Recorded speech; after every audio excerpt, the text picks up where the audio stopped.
Good morning प्यारे बच्चों। क्या हाल चाल। आशा करता हूँ आप लोग बहुत अच्छे होंगे, है ना। तो पुनः पहुँच चुके हैं हम फिजिक्स के बहुत ही मोस्ट टॉपिक के साथ। तो चलिए देखते हैं आज का जो हमारा टॉपिक है कुछ इस प्रकार है कि विद्युत वाहक बल तथा विभवांतर में अंतर बताइए। क्या बच्चों? विद्युत वाहक बल तथा विभवांतर में अंतर बताइए। प्यारे बच्चों यह क्वेश्चन बहुत ही मोस्ट इंपॉर्टेंट क्वेश्चन है ना, जो आप लोग को हर एक एग्जाम में पूछा जाता है, चाहे वो त्रैमासिक हो, प्री बोर्ड हो, अर्धवार्षिक हो या फिर आप लोग का बोर्ड एग्जाम हो, है ना। तो इस क्वेश्चन को आप लोग ज़रा सा भी स्किप ना करें, अर्थात आप लोग को बिल्कुल भी समझ में नहीं आएगा। तो चलिए हम बात करते हैं विद्युत वाहक बल और विभवांतर में अंतर। तो इससे पहले भी हमने बहुत सारे में अंतर हमने बताया है ना। तो पहला जो हमारा अंतर होता है क्या होता है, वो तो डेफिनेशन होती है। क्या होती है? डेफिनेशन, परिभाषा। ये सभी अंतरों में हमने बताया कि जो सबसे पहला अंतर होता है वो क्या होता है? डेफिनेशन होता है ना। तो विद्युत वाहक बल की परिभाषा क्या होगी, है ना। क्या बच्चों? विद्युत वाहक बल की परिभाषा क्या होगी? तो विद्युत वाहक बल की परिभाषा के बच्चों हमने बहुत ही आसान तरीके से आप लोग बताने की कोशिश किया है कि खुले परिपथ में सेल के इलेक्ट्रोडों के बीच के विभवांतर को, क्या बच्चों? खुले खुले सेल, क्या? खुले सेल के इलेक्ट्रोडों के, क्या बच्चों? खुले सेल के इलेक्ट्रोडों के बीच विभवांतर को, किसको? विभवांतर को क्या बोलते हैं बच्चों? विद्युत वाहक बल बोलते हैं। क्या बोलते हैं? विद्युत वाहक बल। खुले सेल के इलेक्ट्रोडों के बीच विभवांतर क्या बोलते हैं? विद्युत वाहक बल। खुले सेल के अंतर्गत कौन आता है बच्चों? हमारा बैटरी आ जाता है। क्या आता है? बैटरी, जनरेटर और सेल भी, है ना। क्या? सेल भी, घड़ी के सेल भी ले सकते हैं, है ना, कोई भी ले सकते हैं। वो क्या आता है? विद्युत वाहक बल के विद्युत वाहक बल के अंतर्गत आता है। अब बात करते हैं बच्चों विभवांतर की। किसका? विभवांतर संपर्क किस में होता है? वो बंद परिपथ में होता है और किसी न किसी लोड के साथ जुड़ा होता है। किस लोड के साथ जुड़ा होता है, वही कहलाता है क्या? विभवांतर। तो किस में होता है ये परिपथ? इसकी परिभाषा क्या थी? ये खुले परिपथ में। ये किस में होता है? ये बंद परिपथ में। किसमें? यह होता है बंद परिपथ में। किसमें? बंद परिपथ में, है ना। ये खुले परिपथ में, ये खुले सेल पे था ये, है ना। और ये बंद परिपथ में सेल के इलेक्ट्रोडों के बीच विभवांतर, क्या?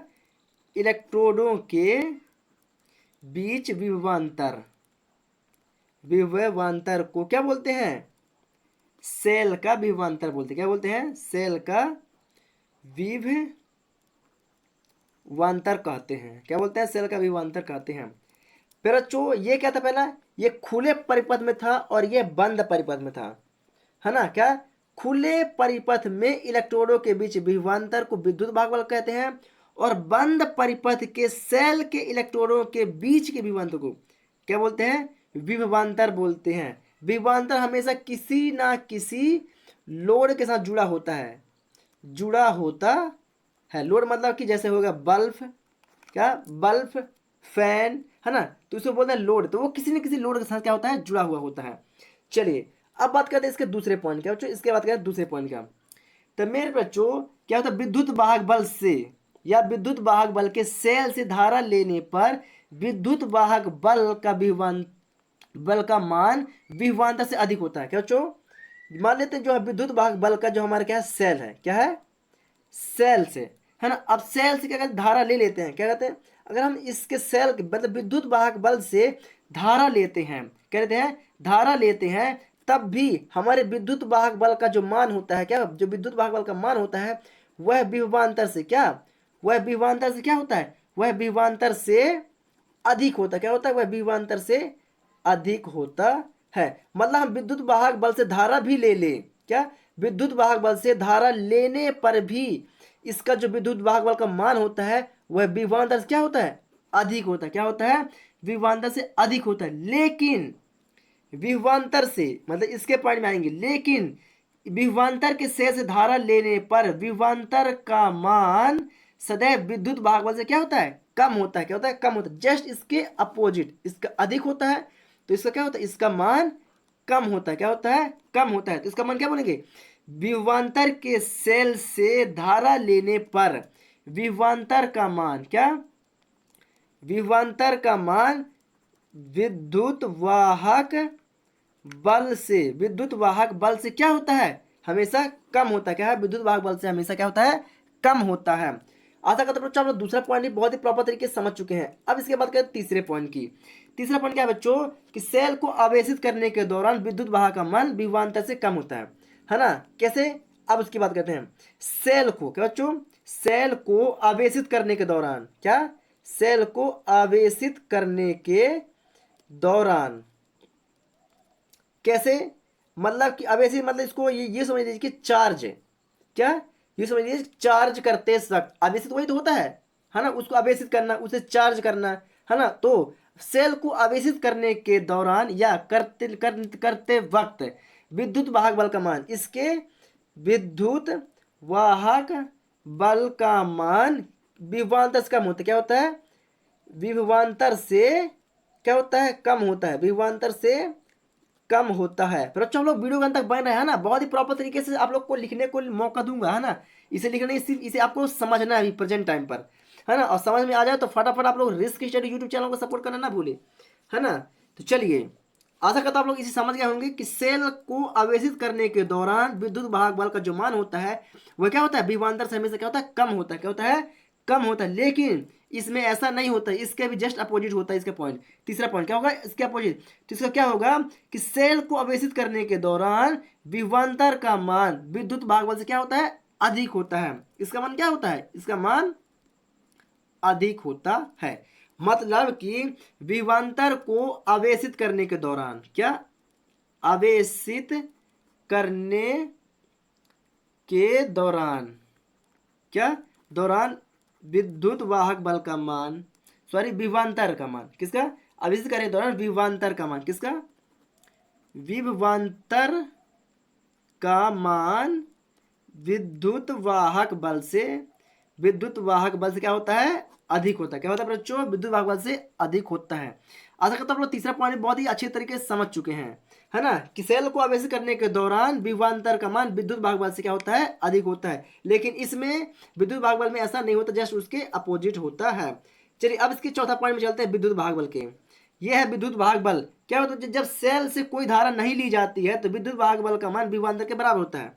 फिर बच्चों वो कैसे होता है हम बात करते हैं। ये बच्चों ये हमारा एक सेल है, क्या, सेल। अब जब सेल से हम कोई धारा नहीं लेते हैं, क्या, जब कोई सेल से हम धारा नहीं लेंगे, धारा नहीं लेंगे, तो स्वाभाविक सी बात है जो विद्युत वाहक बल का मान होगा वो किसके बराबर होगा, वह विभवांतर के बराबर होगा। क्या होगा, वह विभवांतर के बराबर होगा। क्यों, क्योंकि जब इसे धारा ले ही नहीं रहे हैं, इससे कोई धारा खर्च हो ही नहीं रही है, तो जो इसका मान होगा, क्या, जो इसका मान होगा किसके बराबर होगा, विभवांतर के तो बराबर होगा।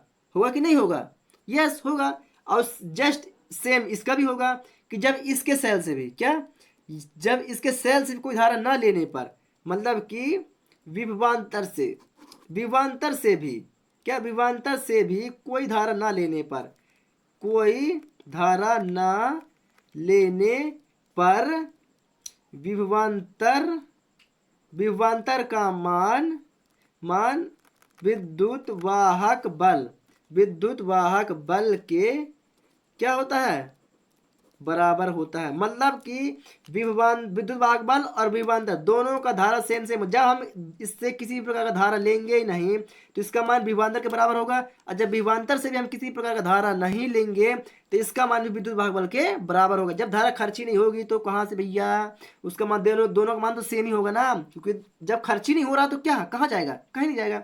चलिए अगर आप लोग समझ गए हैं तो फटाफट आइए हमारी नोट्स कॉपी पर और लिखिए अपनी नोट्स कॉपी पर। तो पहुंच चुके हैं फिर बच्चों हम अपनी नोट्स कॉपी पर, तो फटाफट आप लोग इसे लिखिए अपनी नोट्स कॉपी पर। ये रहा हमारी नोट्स कॉपी, तो आइए फटाफट लिखिए। आज का हमारा क्वेश्चन विद्युत वाहक बल और विभवांतर में अंतर। तो विद्युत वाहक बल और विभवांतर का पहला अंतर होता है हमारा क्या डेफिनेशन, कि खुले परिपथ में सेल के इलेक्ट्रोडों के बीच विभवांतर को विद्युत वाहक बल कहते हैं, और बंद परिपथ में सेल के इलेक्ट्रोडों के बीच विभवांतर को सेल का विभवांतर कहते हैं। अंतर सिर्फ एक ही है इन दोनों में, यह खुले परिपथ में होगा और यह बंद परिपथ में होगा। आशा करता हूं आप लोग इसे समझ गए होंगे। चलिए अब बात करते हैं इसके दूसरे पॉइंट में। आप लोग वीडियो को रोकिएगा और लिखते रहिएगा। पहला पॉइंट मैंने बता दिया है ना, और आप लोग दूसरे पॉइंट को भी इसे लिखने की कोशिश करिएगा। दूसरा पॉइंट क्या है कि सेल से धारा लेने पर विद्युत वाहक बल का मान सदैव विभवांतर से क्या होता है, अधिक होता है, और इसमें क्या होता है, सेल से धारा लेने पर विभवांतर का मान सदैव विद्युत भाग बल से क्या होता है, कम होता है ना। इसे मैंने भी समझा दिया है। तीसरा पॉइंट क्या है, सेल को आवेशित करने के दौरान विद्युत भाग बल का मान विभवांतर से कम होता है। आवेशित मतलब चार्ज करने के दौरान क्या होता है, विभवांतर से क्या होता है, इसका मान कम होता है। और इसका क्या होता है, अधिक होता है। सेल को आवेशित करने के दौरान विभवांतर का मान विद्युत भाग बल से क्या होता है, अधिक होता है ना। चलिए अब चलते हैं इसके चौथे पॉइंट की ओर। तो ये रहा हमारे इसका चौथा पॉइंट। चौथे पॉइंट को प्रॉपर तरीके से लिखने की कोशिश करिएगा कि जब सेल से कोई धारा नहीं ली जाती है तो विद्युत भाग बल का मान विभवांतर क्या होता है, बराबर होता है। सेम इसका भी है कि जब सेल से कोई धारा ना लेने पर विभवांतर का मान विद्युत भाग बल के बराबर होता है, विद्युत भाग बल के बराबर होता है। मतलब दोनों का क्या सेम है। जब दोनों में से कोई धारा ही नहीं लेंगे तो क्या होगा, इसके विद्युत भाग बल का मान बराबर हुआ। चलिए बच्चों, अगर आप लोग ये सही समझ में आ गई है तो फटाफट वीडियो को लाइक करिए और हमारे चैनल पर बने रहिए। हम मिलेंगे आप लोग को एक न्यू वीडियो के साथ, तब तक के लिए जय हिंद।